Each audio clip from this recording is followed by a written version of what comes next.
Well, Peter, it's really nice to catch up with you again. It is.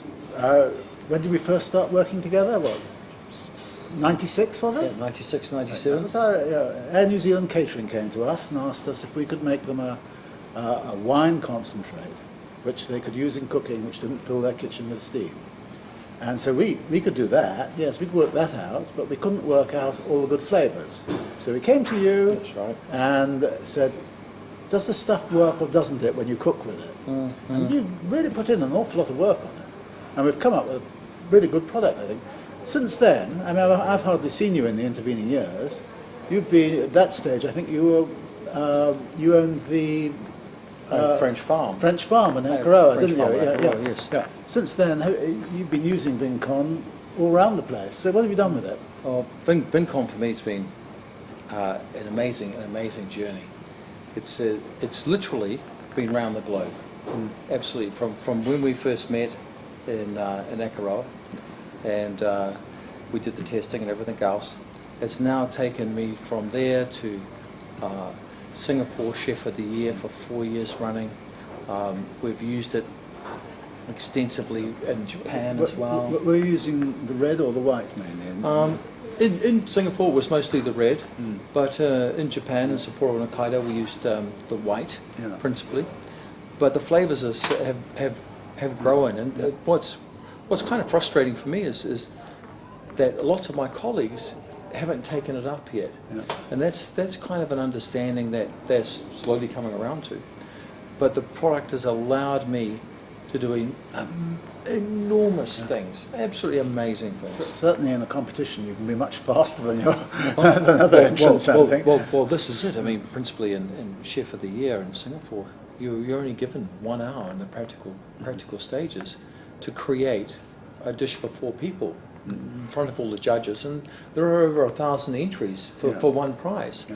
And Vincon literally came to the rescue and saved me, and it's only purely because of that I managed to shave off 4.5 minutes off my schedule, which allowed me to go on and to win.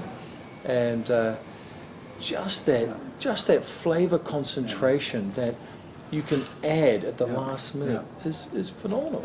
I guess that in 1 hour, no chef's going to be able to do a wine reduction and hope to get away with it, really.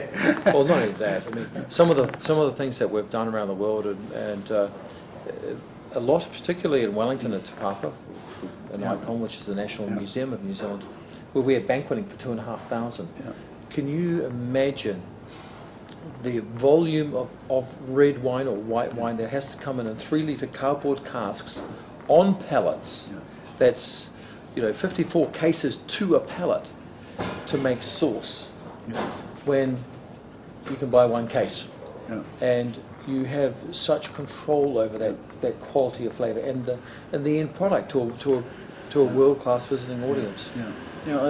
I'm really pleased you've had such good fortune with it, because that's excellent. The thing we've found as the manufacturers, we've been trying to sell it into various parts of the Muslim world, and there, of course, is a huge advantage for any airline or hotel or anyone like that who's got clients who are both Muslim and other religions. They can make the same dish, and it's halal, and that's the most wonderful thing from their point of view. Well, and the good thing about it is that when they're making that halal food, we're making that sauce that has to fit those constraints.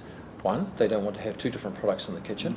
And 2, it's actually going to taste good, as if not better.